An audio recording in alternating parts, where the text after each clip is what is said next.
I think, a perfect example of how special interests and the powerful have pitted white working-class Americans against brown and black working-class Americans is Reaganism in the 80s, when he started talking about welfare queens. He's painting this like really resentful vision of essentially black women who were doing nothing, that were sucks on our country.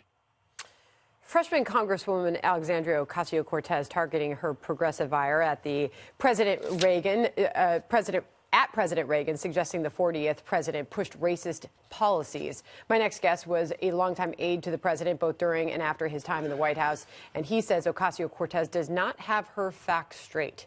Mark Weinberg is also the author of Movie Nights with the Reagans.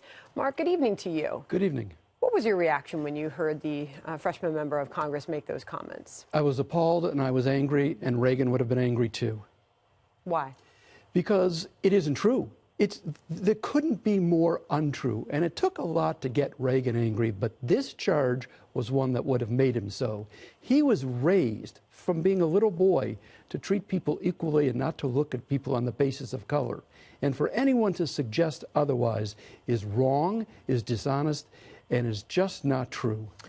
She had quite a crowd there watching her deliver that interview on the stage, and a lot of people heard those words. What do you want to tell them about someone you came to know so well? I did, and I talked to Craig Shirley, his biographer, who's written 4 books about this, and the two of us couldn't believe it, that this myth is still in existence.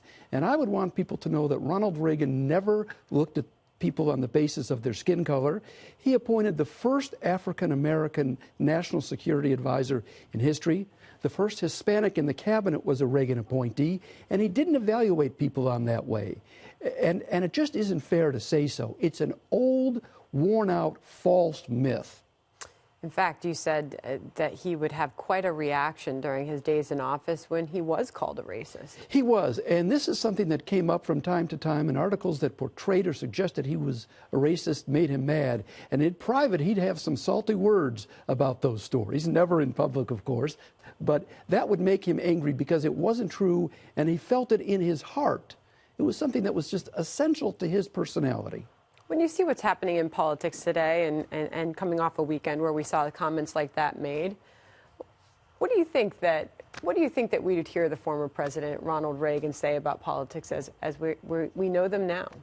Well, he would be very disappointed, and he would tell people to do their homework and check their facts and not be so interested in personal publicity, but getting it right. I think it would disappoint him that it's gotten so mean-spirited and so personal, but the first thing he would say is, be accurate.